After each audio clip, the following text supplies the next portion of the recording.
Hello friends, welcome to my YouTube channel Guide Education. आज हम लोग स्टार्ट कर रहे हैं lesson number 3, chapter number 3, coordinate geometry, निर्देशांक ज्यामिति। इस चैप्टर में हम लोग स्टडी करेंगे कि कैसे किसी पॉइंट को, किसी बिंदु को, किसी सरफेस पे, किसी तल पे हम उसको रिप्रेजेंट करते हैं, कैसे लोकेट करते हैं। इससे पहले हम लोगों ने चैप्टर नंबर 1 नंबर सिस्टम में नंबर लाइन पर किसी नंबर को कैसे लोकेट किया जाता है, जैसे हम लोगों ने √2 को लोकेट करना सीखा था। 3.5 √3.5 था ऐसा नंबर, या कोई फ्रैक्शन के रूप में ऐसा नंबर था। मतलब इस टाइप के कई सारे हमने रियल नंबरों को नंबर लाइन पर लोकेट करना, उनको रिप्रेजेंट करना चैप्टर नंबर 1 में या इससे पिछले क्लास में हम ऑलरेडी सीख चुके हुए हैं। वहाँ पर क्या होता था, वहाँ पर सिर्फ एक सिंगल लाइन आपको होती थी, जिसमें एक आपका 0 पॉइंट होता था और राइट साइड में पॉजिटिव नंबर लिखे जाते थे, लेफ्ट साइड में निगेटिव नंबर लिखे जाते थे। तो वहाँ पर हम लोग नंबरों को लोकेट करना सीख लिया है। अब हम लोग इस चैप्टर में जो कोऑर्डिनेट ज्योमेट्री है, पहली चीज़ तो इसमें ज्योमेट्री नाम आ रहा है। तो ज्योमेट्री जो नाम इसमें आ रहा है, ज्योमेट्री का क्या यूज है इस लेसन्स में, उसको पहले समझ लेते हैं। देखिए ज्योमेट्री क्या होता है। ज्योमेट्री आपका जो लाइन होता है, मान लीजिए कोई लाइन AB है, ठीक है, लाइंस, और एक लाइंस को अगर दूसरी लाइन कोई क्रॉस करती है, suppose that CD line cross कर रही है, उसको क्रॉस करने से कोई एंगल बन जाता है। तो हम एक से अधिक लाइन हो या उससे बना कोई एंगल हो, या अगर इस ये वाली जो लाइन आपको CD दिख रही है, इस लाइन को कोई और लाइन ऐसे क्रॉस कर दिया, सपोज दैट XY, तो यहाँ पर एक शेप बन जाता है। ये जो बन गया आपका एक शेप बन गया। ये शेप किस चीज़ का बन गया?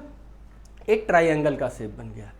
तो हम लोग क्या करते थे ज्योमेट्री में, लाइंस और एंगल से रिलेटेड जो हमको शेप बनते हैं, ट्रायंगल बनते हैं, रेक्टेंगल बनते हैं, या इस और भी कोन्स बनते हैं, सिलेंडर बनते हैं, अलग अलग जो शेप बनते हैं, उन शेप्स की length, height, width, area, volume, उनका कंस्ट्रक्शन, इसके बारे में हम लोग स्टडी करते हैं ज्योमेट्री में।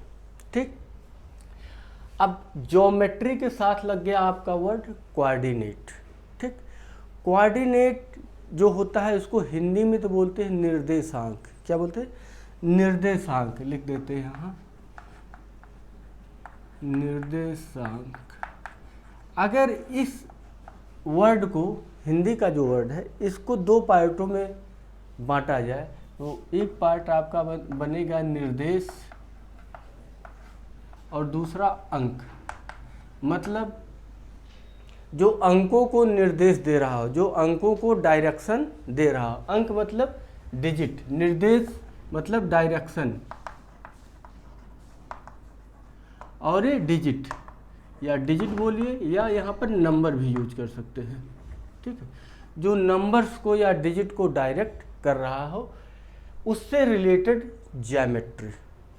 ठीक, या कोऑर्डिनेट का मतलब होता है सहायक या तालमेल बैठाने वाला, किसी के साथ जो तालमेल बैठा रहा हो। तो यहाँ पर जो हिंदी से अगर शुद्ध हिंदी की बात करेंगे तो निर्देशांक कोऑर्डिनेट का अर्थ होगा, और जिसका मतलब होगा कि निर्देश और अंक मतलब डायरेक्शन और नंबर, जो नंबर को डायरेक्ट करेगा। ठीक है, और उससे हम लोग स्टडी करेंगे कि कोई पॉइंट के लिए कौन सा नंबर डायरेक्ट कर रहा है, तो उस पॉइंट का पोजीशन क्या होगा, इससे रिलेटेड बात हो गई। दूसरी चीज़ हो गई कोऑर्डिनेट। कोऑर्डिनेट का मतलब सहायक या से रिलेटेड, या तालमेल बैठाने वाला, या इक्विवेलेंट, या उसके समकक्ष। जैसे जो ज्योमेट्री से तालमेल बैठा के इस ज्योमेट्री से तालमेल बैठा के उसके लगभग इक्विवेलेंट जो काम कर रहा हो, ठीक है, उसी को बोलते हैं कोऑर्डिनेट। ठीक, इन दोनों को मिला दिया गया कोऑर्डिनेट प्लस ज्योमेट्री।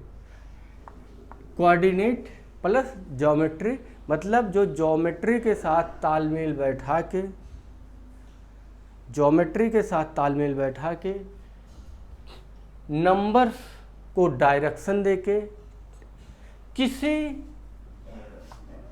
पॉइंट के बारे में डिस्कस करता हो, किसी पॉइंट के बारे में बताता हो, किसी पॉइंट का पोजीशन बताता हो। तो बेसिकली जो हमारा कोऑर्डिनेट ज्योमेट्री है यह किसी पॉइंट के पोजीशन के बारे में हमको बताएगा इस चैप्टर में कि किसी सिंगल पॉइंट का क्या पोजीशन होना चाहिए। अब अगर हम स्टार्ट करते हैं चैप्टर के बारे में, और बातें इसके बारे में देखा जाए, जैसे मान लीजिए हम किसी चीज़ को लोकेट करने के लिए, किसी भी चीज़ का पोजीशन जानने के लिए सबसे जो ज़रूरी चीज़ होती है वो होती है एड्रेस। क्या होता है? एड्रेस होता है। जैसे आपके घर तक अगर किसी को जाना है तो उसको आप एड्रेस बताएंगे। एड्रेस में क्या क्या चीज़ होता है? एड्रेस में मोस्टली आपका होगा स्टेट का नाम डलेगा, डिस्ट्रिक्ट का नाम डलेगा, टाउन का नाम डलेगा, उस टाउन में, कस्बे में कौन सा आपका मोहल्ला है या गली है, स्ट्रीट नंबर, हाउस नंबर, इन सब बातों को बताया जाता है और तभी कोई दूसरा आदमी आपके घर तक पहुंचता है। या आप किसी के घर तक अगर इस तरीके से आपको एड्रेस पता है कि स्टेट कौन सा है, स्टेट पता है, ठीक है, इस स्टेट में कौन से डिस्ट्रिक्ट जाना है, स्टेट में जाने के बाद आप डिस्ट्रिक्ट में चले गए, डिस्ट्रिक्ट के बाद कौन सा टाउन है, ठीक है, डिस्ट्रिक्ट में भी सब डिस्ट्रिक्ट आते हैं जिसको हम टाउन नाम दे सकते हैं। आप अब उस टाउन में चले गए तो टाउन में आपके बहुत सारे मोहल्ले होंगे, उस मोहल्ले का कोई नाम होगा, ठीक है, या कोई स्ट्रीट होगी, गली होगी, उस गली का नाम होगा, फिर उस गली में कोई मकान होगा, उस मकान का नंबर होता है। इस तरीके से हम इस एड्रेस के अकॉर्डिंग हम लोग कहीं आते जाते हैं या कहीं से सामान मंगाते हैं या लेटर्स का आदान प्रदान होता है ऑफिशियली, ये सब चीज़ें। ये एड्रेस की बात हुई। अब इसी तरीके से अगर हम बात करें, जैसे पुराने टाइम पे लेटर्स आते थे हम लोगों के यहाँ, सब लोगों के घरों पर आता, आज भी आता है, बैंकों के लेटर्स आते हैं। कैसे आते हैं? हर बैंक के पास, हर डाक खाने के पास या जिसको बोल सकते पोस्ट ऑफिस, हर पोस्ट ऑफिस का अपना एक एड्रेस होता है पोस्ट ऑफिस का, वो अंकों से रिलेटेड होता है, ठीक है, वो किससे? अंकों से रिलेटेड होता है, जिसको बोलते हैं पिन नंबर, जिसको बोलते हैं पिन नंबर। इस पिन नंबर के थ्रू कहीं से अगर सामान आप भेजते हो तो पिन नंबर्स के थ्रू उस पोस्ट ऑफिस पे, हर पोस्ट ऑफिस का पिन नंबर होता है और आपके शहर का जो पोस्ट ऑफिस है वही पिन नंबर आपको पता होता है, वही याद रखते हैं, वही पिन नंबर आप देते हैं, तब सामान आपके शहर में आ जाता है। और उसके बाद जो आपका हाउस नंबर या स्ट्रीट नंबर, गली नंबर होता है, उसके अकॉर्डिंग फिर बाकी के एड्रेस के अकॉर्डिंग आपके घर तक कोई सामान पहुंचता है। ऐसे बैंक की अगर बात करें तो बैंक में होता है IFSC कोड। हर बैंकों का अपना यूनिक कोड होता है, कोई भी बैंक होगा उसका यूनिक IFSC कोड होता है, जो एक बैंक से दूसरे बैंक में पैसे को ट्रांसफ़र करने में काफ़ी हेल्पफुल होता है, ठीक है। ऐसे एक स्थान से दूसरे स्थान पर सामान पहुंचाने के लिए या लेटर्स वगैरह पहुंचाने के लिए एक पोस्ट ऑफिस के लिए पिन नंबर ज़रूरी होता है। रेलवे की अगर बात किया जाए तो रेलवे में स्टेशन कोड होता है, जिस स्टेशन कोड के अकॉर्डिंग हम स्टेशन का कोड डालते ही स्टेशन आ जाता है, या उन रेलों वालों का अपना जो बाकी की तकनीकी चीज़ होती है जानने के लिए वो स्टेशन कोड के द्वारा पता कर लेते हैं। ऐसे हर चीज़ों का, जैसे अगर हम बात करें व्हीकल की, गाड़ी की। अगर हम किसी सामान की बात करें तो सामान के बारे में, अगर सामान का पोजीशन आपको पता करना होता है तो सामान को हम उसके कलर के हिसाब से पता करते हैं कि उनका घर किस कलर का है या उनकी बाइक किस कलर की है। उसके साइज़ से, उसका साइज़ कितना बड़ा है, कितना छोटा है, शेप किस टाइप का है, गोल है, लंबा है, मतलब रेक्टेंगल है, ट्रायंगल में है या सर्कल में है, इसके द्वारा पता कर लेते हैं। कलर, शेप, साइज, इन सब चीज़ों से पता करते हैं। अब व्हीकल की बात कीजिए, हम और आप व्हीकल को किसी व्हीकल की कंपनी के नाम से पता करते हैं कि उनके पास इस कंपनी की बाइक है, बजाज की है या हीरो होंडा की है, या बजाज या हीरो होंडा में कौन सी गाड़ी है, ये चीज़ हम पता कर लेते। या कलर बोलते हैं उनके पास हीरो होंडा की येलो कलर है या बजाज की ब्लू कलर की बाइक है। ऑफिशियली इसको कैसे करते हैं? ऑफिशियली आप देखते होंगे गाड़ी के पीछे गाड़ी का नंबर लिखा होता है, उसमें अक्सर आप देखते होंगे सबसे पहले लिखा होता है स्टेट का नाम, जैसे यूपी, यूके, पंजाब का होता है पीजे या कुछ करके, या पीयू करके, हरियाणा या राजस्थान आरजे, ऐसे लिखा मिलेगा आपको। दिल्ली का डीएल, पहले स्टेट का नाम आएगा, स्टेट के बाद जैसे डीएल आ गया, उसके अंदर जो डिस्ट्रिक्ट होगा, जिस डिस्ट्रिक्ट में आप रहते हो उस डिस्ट्रिक्ट का कोड होता है। जैसे मान लीजिए अगर एक स्टेट में 50 डिस्ट्रिक्ट है तो स्टार्ट कर देते हैं 1 2 3 ऐसे सीरियल नंबर दे देंगे। मान लीजिए D1 25 है तो 25 दिल्ली के किसी क्या होगा, मान लीजिए वो दिल्ली के किसी डिस्ट्रिक्ट का कोड होगा। संभवतः पता नहीं दिल्ली का कोई कोड 25 है कि नहीं, मुझे नहीं आइडिया है, लेकिन मान लीजिए कोई होगा कोड। उसके बाद कोई नंबर, मान लीजिए AX लिख दिया, उसके बाद एक नंबर और लिख दिया 4217, ये मान लीजिए कोई नंबर लिख दिया गया। अब ये क्या है, इससे क्या पता चल जाता है कि गाड़ी दिल्ली की है। 25 मतलब इस शहर, दिल्ली के इस शहर की है। AX 4217 ये क्या बता देता है, ये व्हीकल का यूनिक नंबर बता देता है, जो नंबर और किसी गाड़ी का नहीं होगा। ना तो आगे कोई गाड़ी बनेगी तो उसका भी ये नंबर नहीं मिलेगा, जो इससे पहले कोई गाड़ी बनी हुई थी उसका भी ये नंबर नहीं होगा। ये आपका एक यूनिक नंबर रहेगा। तो इससे आइडेंटिफाई पुलिस वाले गाड़ी का नंबर देख के कैसे पता, इसी से ही पता लगा लेते हैं कि ये गाड़ी कहाँ की है, किस ज़िले की है और किसकी है, यही यूनिक कोड बता देता है। तो यही जो कोड्स होते हैं, पिन होते हैं, यही आइडेंटिफाई करते हैं किसी वस्तु के बारे में, किसी स्थान के बारे में कि उसका पोजीशन क्या है या कहाँ है। इसी तरह से कोऑर्डिनेट ज्योमेट्री में किसी पॉइंट के बारे में हम कैसे पता लगाते हैं, एक कोऑर्डिनेट ज्योमेट्री आपका बताता है। तो आइए आगे डिस्कस करते हैं कि कैसे कैसे कोऑर्डिनेट ज्योमेट्री हमारे लाइफ में हेल्पफुल है और कैसे ये वर्क करता है। बहुत ही इजी चैप्टर है, काफ़ी इंटरेस्टिंग चैप्टर है, पढ़ने में बहुत मज़ा आएगा इसको। अब देखिए क्लास 9th में के जो फर्स्ट चैप्टर था, चैप्टर नंबर 1, चैप्टर नंबर 1 में आपने नंबरिंग को, नंबर लाइन पे नंबरिंग करना सीखा है। चाहे नेगेटिव नंबर हो चाहे पॉजिटिव नंबर हो, चाहे रूट वाले नंबर हो चाहे पॉइंट वाले नंबर हो, चाहे फ्रैक्शन वाले नंबर हो, कोई ऐसा भी नंबर हो, आपने लोकेट करना सीख लिया।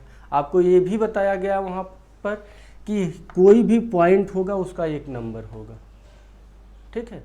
और कोई भी नंबर है, अगर नंबर लाइन पे कोई नंबर ले लिया आपने, मान लीजिए ये नंबर है 47/13, कोई नंबर ले लिया, ठीक है, तो ये नंबर लाइन पे 47/13 कहीं ना कहीं मिलेगा।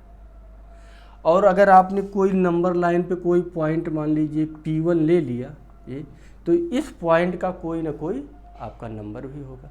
मतलब हर नंबर के लिए एक पॉइंट होगा और हर पॉइंट के लिए एक नंबर होगा। ये चीज़ आपने फर्स्ट चैप्टर में पढ़ा है। अब बात करते हैं कोऑर्डिनेट ज्योमेट्री के बारे में कि कोऑर्डिनेट ज्योमेट्री में हम कैसे किसी पॉइंट को लोकेट करेंगे, कैसे उसका पोजीशन बताएंगे। देखिए मान लीजिए कोई रोड है, स्ट्रीट है, ऊपर नॉर्थ होता है, नीचे साउथ होता है। हमेशा आप कोई मैप देखेंगे तो ऊपर वाला जो पार्ट होता है वो नॉर्थ में होता है, नीचे वाला जो पार्ट होता है वो साउथ वाला जाता है। ये मान लीजिए मेन रोड है, चौड़ी सड़क है ये।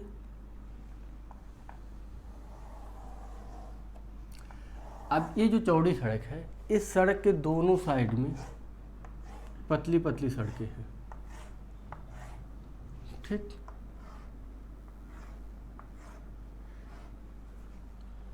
इनका नाम दे दीजिए। इसको मान लीजिए 1 नंबर, इसको 2, इसको 3 नंबर, 4 नंबर, 5, 6, 7, 8, 9।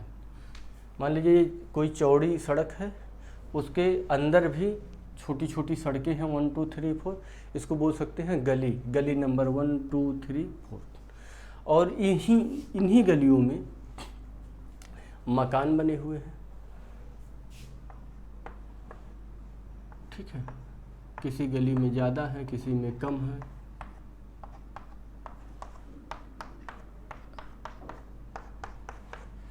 अब अगर आपको ये बताना हो यहाँ पर कि ये जो पॉइंट है, ये वाला पॉइंट P, मान लीजिए यहाँ पॉइंट P पर राम का घर है, ठीक। तो ये कैसे बताया जाएगा कि राम का घर कहाँ पर है? ये कैसे बताया जाएगा कि राम का घर कहाँ पर है? तो ये आप बता सकते हो कैसे कि गली नंबर 7, गली नंबर 7 और हाउस नंबर, पहला नंबर, दूसरा नंबर, तीसरा, तीन ही घर हैं उस गली में, तो हाउस नंबर 2।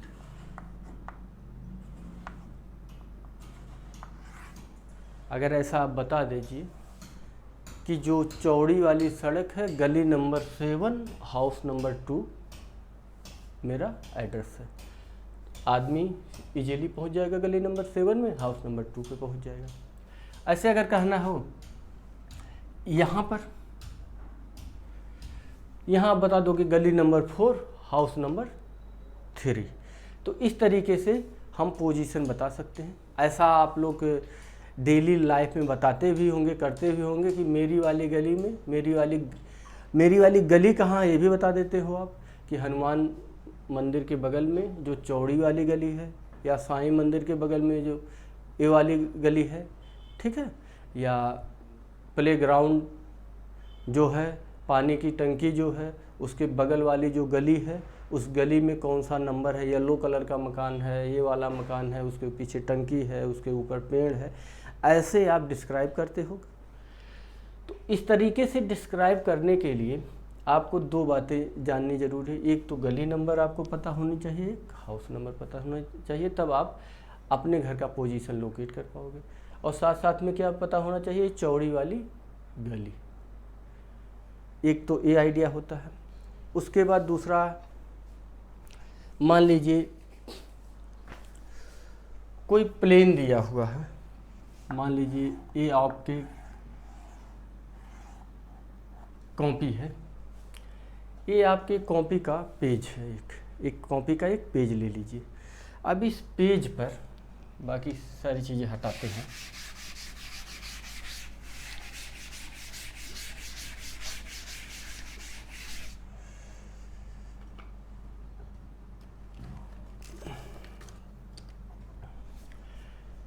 ये पेज आपने ले लिया, यहाँ पर आपने एक पॉइंट ले लिया, दिख ही रहा होगा। अगर हम इस पॉइंट की बात करें कि ये पॉइंट P, इस पॉइंट का नाम दे दिया P, ये पॉइंट कहाँ पर है, तो क्या बताओगे आप, क्या कह सकते हो इसके बारे में कि ये पॉइंट कहाँ पर है? इसको आप बोल सकते हो एक रेक्टेंगल शेप में है, इसको बोल सकते हो बॉटम एज, इसको अपर एज, इसको लेफ्ट एज, इसको राइट एज, ठीक है। तो आप ये कहोगे कि ये जो राइट एज है, राइट साइड में, ठीक है, ये राइट राइट एज के काफ़ी क्लोज है, ठीक है। ये वाली जो लाइन है, इस लाइन के ये राइट वाली जो एज है इसके काफ़ी क्लोज है, ठीक है। इसके क्लोज नहीं है, इसके क्लोज है। फिर अगर हम एक पॉइंट और दे दें आपको, पॉइंट ए दे दिया हमने यहाँ पर। अब पॉइंट अगर ए की बात कीजिए, ए राइट के क्लोज है, पी वाला। ए की अगर बात किया जाए, ए किसके क्लोज है? ए भी तो राइट के क्लोज में है। पॉइंट ए भी तो राइट के ही क्लोज में है। तो इसका मतलब अगर पॉइंट ए के बारे में बात किया जाए तो भी राइट के क्लोज है, पॉइंट पी के बारे में बात किया जाए तो भी राइट के ही क्लोज है। लेकिन दोनों पॉइंट राइट के क्लोज में है। लेकिन अगर हमसे ये कह दिया जाए कि उस पॉइंट के पास जाना है जो राइट के क्लोज में है, तो हम किसके पास जाएंगे? ए के पास जाएंगे कि पी के पास जाएंगे? तो ये हम नहीं तय कर सकते ना कि ये जो पॉइंट दिया हुआ है कि राइट के क्लोज है ए और पी, ये पूरी जो नॉलेज हमको बताई जा रही है, जो जानकारी बताई जा रही है, पूरी जानकारी अभी अधूरी है, एकदम पूरा फुल है नहीं, ताकि हमें पता लगा लें। अगर कोई हमसे ये कहे कि किस पॉइंट पी के पास जाना है जो राइट के क्लोज में है, ठीक है, तो राइट के क्लोज में तो ये भी पॉइंट है, राइट के क्लोज में ये भी पॉइंट है, तो हम पी की जगह पे ए पर भी पहुंच सकते हैं, या ए के पास जाना है तो पी के पास पहुंच जाएंगे। तब इसके लिए अगर हम क्या कर सकते हैं, हम इसमें और कर दें ऐड कि ये जो पी पॉइंट है राइट के क्लोज है, लेकिन जो ये अपर है, अपर एज, ये अपर एज है और ये क्या है? राइट है। ये क्या है? बॉटम है, ये बॉटम एज है, इसको मान लीजिए लेफ्ट एज। हम अगर पी की बात करें, कहते राइट के क्लोज है और साथ साथ में राइट प्लस अपर, राइट प्लस अपर, तो राइट प्लस अपर के क्लोज कौन सा है? पी है, तो हम पी पर पहुंच जाएंगे अगर इन दो बातों को लिख दिया जाए। अगर ये लिख दिया जाए कि राइट प्लस बॉटम, तो हम ए पर पहुंचेंगे कि राइट के भी क्लोज है और बॉटम के भी क्लोज है। तो इसका मतलब हमको दो चीज़ों की जानकारी होनी चाहिए किसी एक पॉइंट के पास जाने के लिए, कि एक लाइन ए हो गई, एक लाइन ए, मतलब दो लाइनें चाहिए। हमने कौन कौन सी लाइन के बारे में, एक राइट वाली लाइन और एक बॉटम वाली लाइन, एक राइट वाली लाइन, एक अपर वाली लाइन, दो लाइनों का यूज किया इस पॉइंट को लोकेट करने के लिए। पॉइंट पी को लोकेट करने के लिए हमने राइट और अपर बॉटम का यूज किया। पॉइंट ए को रिप्रेजेंट करने के लिए हमने बॉटम और राइट लाइन का यूज किया। अगर हमको इस पॉइंट, यहाँ के पॉइंट के बारे में बात करनी हो तो हम क्या करेंगे? लेफ्ट और बॉटम के क्लोज है, लेफ्ट और बॉटम के क्लोज है। अगर हमको यहाँ की बात करनी है इस पॉइंट की, तो हम क्या करेंगे कि अपर और लेफ्ट के क्लोज है। मतलब हम कुल मिला जुला के दो लाइंस के बारे में बात कर रहे हैं। क्या चीज़, ये चीज़ ध्यान में रखना, किस चीज़ के बारे में? Two lines. मतलब पॉइंट को डिस्क्राइब करने के लिए, पॉइंट के पोजीशन को बताने के लिए एटलीस्ट दो लाइंस की हमें ज़रूरत पड़ रही है। ये सबसे बेसिक चीज़ है इसका। अब ये डिसाइड नहीं हो पा रहा है कि एक ही पेपर में अलग अलग पॉइंट को डिसाइड करने के लिए हमको अलग अलग लाइन लेनी पड़ रही है। कभी राइट बॉटम, कभी लेफ्ट बॉटम, कभी अपर लेफ्ट, कभी, ठीक है, अपर राइट, अलग अलग। जब भी हम अलग पॉइंट ले रहे हैं तो अलग अलग दो लाइनों का यूज हो रहा है। तो इस प्रकार हमको कितनी लाइनों का यूज करना पड़ रहा है? अपर लेफ्ट बॉटम राइट, 4 लाइनों का यूज करना पड़ रहा है अलग अलग पॉइंट्स के लिए। लेकिन हम को अगर कुछ ऐसा आइडिया मिल जाए कि अगर इसको लोकेट करना हो तो भी दो लाइन ही लगे, इसको भी लोकेट करना हो तो भी दो लाइन लगे, इनके लिए और इनके लिए भी सिर्फ कौन सी लाइन? सिर्फ दो लाइन। ठीक है। और वो दो लाइन कौन सी हो, चाहे लेफ्ट वाली हो, चाहे बॉटम वाली, चाहे राइट वाली, चाहे अपर वाली, ये चारों ना आए। लेफ्ट आ रहा है, कभी अपर आ रहा है, कभी राइट आ रहा है, कभी बॉटम आ रहा है, ऐसा नहीं, दो निश्चित आ जाए। चाहे अपर वाली और राइट वाली आ जाए, चाहे राइट वाली बॉटम वाली आ जाए, सिर्फ दो लाइन का यूज हो। चार चार लाइनें रहेंगी तो कन्फ्यूजन ज़्यादा बढ़ेगा, ठीक है। अब इसके बारे में आइए सोचते हैं कि इसके लिए हम लोग क्या करें।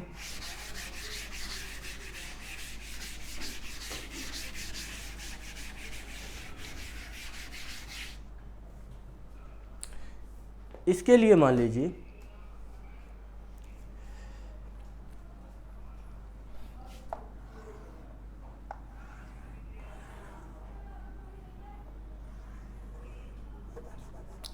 इस पर हमने ये बताया कि अपर और बॉटम के बारे में। अपर और बॉटम के साथ साथ हमें अगर यह लाइन है, ठीक है, और ज़्यादा उसको सुनिश्चित परिणाम देने के लिए और वैल्यूएबल तरीके से इसको बताने के लिए कि ये पॉइंट कहाँ पर है, हम यहाँ पर ये भी कह सकते हैं कि ये पॉइंट P को हम बोल सकते हैं, ये कौन सी लाइन है, ये बॉटम, ये कौन सी है, लेफ्ट। मतलब लेफ्ट, हम ये कह दें कि यह लेफ्ट से 5 सेंटीमीटर है, लेफ्ट से 5 सेंटीमीटर, और बॉटम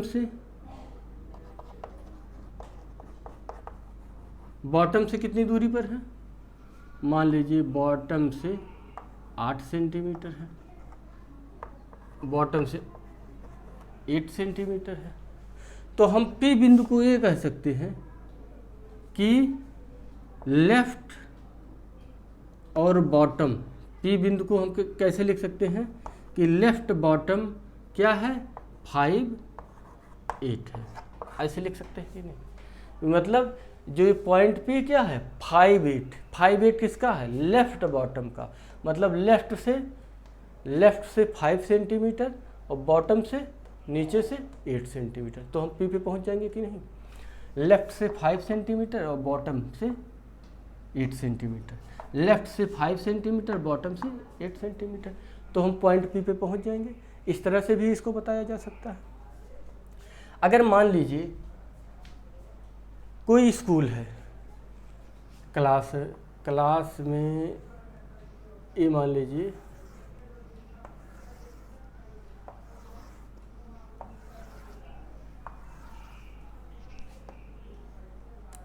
ये आपका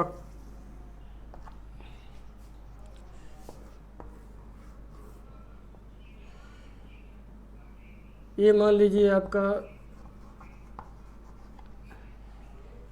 यहाँ पर आपके टीचर्स हैं, यहाँ टीचर बैठे हैं, यहाँ सामने आप बैठे हो, सामने इस तरीके से बैठे हो,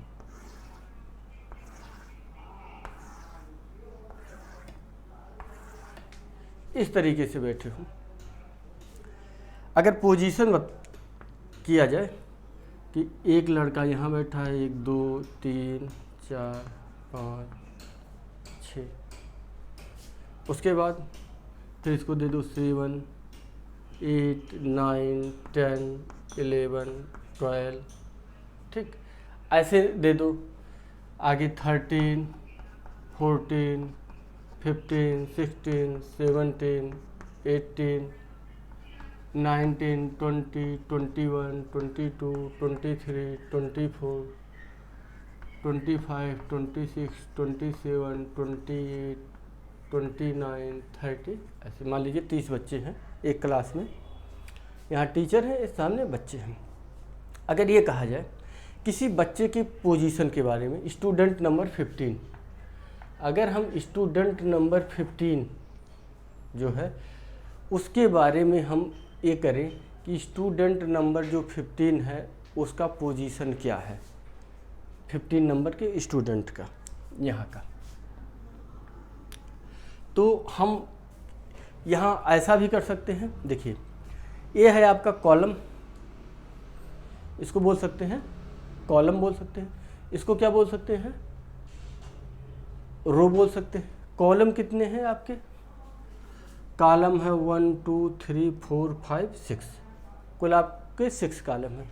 रो कितने हैं आपके 1 2 3 4 5 6, इसको मान लीजिए 7, बच्चे यहाँ नहीं बैठे हैं लेकिन 7 रो, मतलब 6 कॉलम है, कॉलम आपका 6 है और रो आपका 7 है।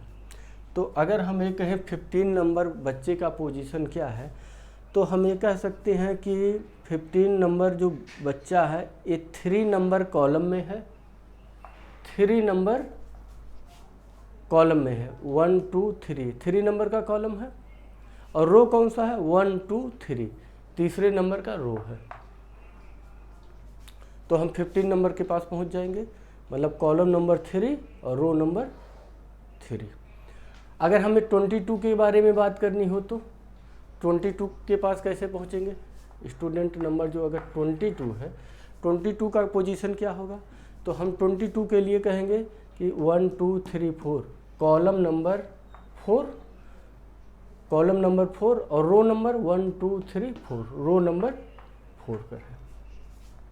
ठीक है, तो ये कॉलम और रो के अकॉर्डिंग है, कॉलम और रो के अकॉर्डिंग ये है। ये हमको ये पता चल जाएगा कि कोई स्टूडेंट क्लास में किस जगह पे बैठा है। आप भी अपने क्लास में देखेंगे तो सीटिंग जो होती है कॉलम और रो में होती है। सीट जैसे भी हो, 3 की बेंच हो या सिंगल सीट हो, तो वहाँ आप देखेंगे कि रो होता है, कॉलम होता है। ठीक, तो अगर आपको अपना पोजीशन पता करना हो तो आप कैसे पता कर लोगे कि एक साइड से आप इस पॉइंट को मान लेंगे, इस पॉइंट से मान लीजिए हम इधर कॉलम गिन रहे हैं और इधर इस पॉइंट से हम रो गिन रहे हैं। तो इस पॉइंट के हिसाब से कॉलम नंबर 3 में और रो नंबर क्या है 3 में 15 पड़ रहा है। कॉलम नंबर 4 में मान लीजिए 28 का लेना है, तो कॉलम नंबर 4 और रो नंबर कौन सा है ये 1 2 3 4 5, तो ये आ जाएगा 4 और 5, कॉलम नंबर 4 और रो नंबर 5, ये 28 है मिलेगा यहाँ पर।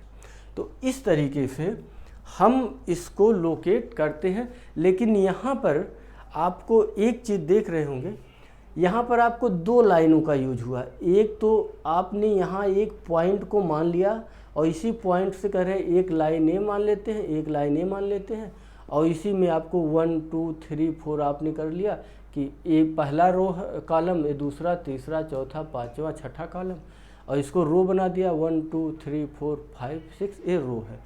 ये जो हमने 1 2 3 4 ये 30 तक लिखा है, ये बच्चों के नाम है, स्टूडेंट नेम ऑफ स्टूडेंट। लेकिन रो जो है आपका 1 2 3 4 5 6 7 ही है, और ये 1 2 3 4 5 6 7 ऐसे है, कॉलम है, मतलब रो कॉलम इस तरीके से बने हुए हैं। इसी चीज़ के सलूशन को निकालने के लिए कि किसी पॉइंट को देखिए, हर बार जितनी भी बार हम लोग किसी पॉइंट को लोकेट करने जा रहे हैं तो हर बार कुछ ना कुछ प्रॉब्लम आ रही है। यहाँ पर एक प्रॉब्लम ये आ रही है कि कौन सा एज लें, लेफ़्ट लें, राइट लें। ठीक है, अगर 2 पॉइंट को लोकेट करना है एक साथ तो प्रॉब्लम आ जाती है, वहाँ एज नंबर ऑफ एज ज़्यादा हो जा रहे हैं। यहाँ पर अगर हम लोकेट किसी को कर रहे हैं तो हम यहाँ से कॉलम गिन रहे हैं, कोई आए इधर से कॉलम गिनना शुरू कर दे। अगर हम इस पॉइंट की बात करें, इधर से 1 2 3 है कॉलम नंबर, इधर से क्या है 1 2 3 4 पर है, तो अगर कोई इधर से गिनेगा तो यहाँ पर आ जाएगा, यहाँ से नंबर 4 आएगा तो ये यहाँ के बजाय वो यहाँ पे आके चला जाएगा, तो यहाँ पर प्रॉब्लम हो जाएगी उसके लिए। तो इसी चीज़ को ध्यान में रखते हुए एक फ्रांस के बहुत बड़े महान वैज्ञानिक थे रेनी देकार्ते, उन्होंने कोऑर्डिनेट ज्योमेट्री को इन्वेंट किया। कोऑर्डिनेट ज्योमेट्री में उन्होंने 2 लाइनों को यूज किया। जैसे हमने नंबर सिस्टम में एक लाइन पे किसी नंबर को लोकेट करते थे या किसी पॉइंट को लोकेट करते थे, ऐसे यहाँ पर उन्होंने 2 लाइनों को यूज करके किसी पॉइंट को लोकेट करने की एक नई तकनीक, नए मेथड को उन्होंने सामने लाया, जिस मेथड को बोलते हैं कार्टेशियन सिस्टम। उस सिस्टम में आपको ये बताया गया कि दो लाइनें हैं ऐसे, जहाँ पर दोनों लाइनें क्रॉस करती हैं उसको 0 पॉइंट माना जाएगा, 0 0। और उन्हीं लाइनों के चारों तरफ कोई भी नंबर अगर आपको लोकेट करना हो तो इसी नंबर को 0 से इधर आगे 1 2 3, इधर माइनस वाले नंबर, फिर इधर कुछ नंबर, फिर इधर कुछ नंबर दे के किसी भी नंबर को हम इस लाइन पर, लाइन के लेफ्ट राइट बॉटम अपर कहीं भी इस तरीके से लोकेट कर देते हैं कि हमें कभी कंफ्यूज ही नहीं होता है कि वह कहाँ पर है। अगर यह P पॉइंट है तो इस P पॉइंट का एक यूनिक नंबर ऐसा बनाया जाएगा कि अगर उस नंबर को आप लेके चलोगे तो पॉइंट P पे ही पहुँचोगे। तो यही रेनी देकार्ते का कार्टेशियन सिस्टम है, यही आपका कोऑर्डिनेट ज्योमेट्री है। इन्हीं सब चीज़ों के बारे में अभी जो हम आपको बता रहे थे, इन्हीं सब चीज़ों के बारे में आपको स्टडी करनी है कि किस तरीके से किसी पॉइंट को हम लोकेट करेंगे। तो नेक्स्ट वीडियो क्लिप में हम लोग जब कार्टेशियन सिस्टम पढ़ेंगे, ये तो आपका इंट्रोडक्शन था कोऑर्डिनेट ज्योमेट्री क्या है, कोऑर्डिनेट ज्योमेट्री में क्या पढ़ना है, क्यों पढ़ना है कोऑर्डिनेट ज्योमेट्री में, कि किसी नंबर को लोकेट क्यों करना है, क्योंकि उसका पोजीशन हमको पता होता है। आज के टाइम में आप जानते ही हो कि अगर आपको किसी को अपने घर बुलाना है तो आप सीधे क्या कर देते हो, मोबाइल से लोकेशन भेज देते हो। तो लोकेशन क्या पता लगा के, लोकेशन में आखिर ऐसा क्या एड्रेस होता है कि सामने वाला आदमी आपके घर तक पहुंच जाता है, या सामने वाले आदमी का जो मोबाइल है उसके अपने तुम्हारा मोबाइल कौन सा डेटा उसके मोबाइल में भेज देता है कि वही उसी डेटा के सहारे वो आपके पास चला आता है। तो ये सब जो सिस्टम्स हैं, यही चीज़ें धीरे धीरे आगे डेवलप होके इन सब चीज़ों के बारे में हमारे जो डेली लाइफ टाइम है उनमें बहुत यूजफुल हुआ है। तो आइए नेक्स्ट वीडियो क्लिप में हम लोग कार्टेशियन सिस्टम पढ़ते हैं और देखते हैं किसी तरीके से किसी पॉइंट को रेनी देकार्ते ने रिप्रेजेंट करने की कोशिश किया है और हमको उस पॉइंट से रिलेटेड बाकी चीज़ें कैसे सीखनी है, कैसे करनी है। Thanks for watching my video. अगर आप लोग इस चैनल पर नए हो, चैनल को सब्सक्राइब कीजिए, वीडियो को शेयर कीजिए, लाइक कीजिए और कमेंट कीजिए।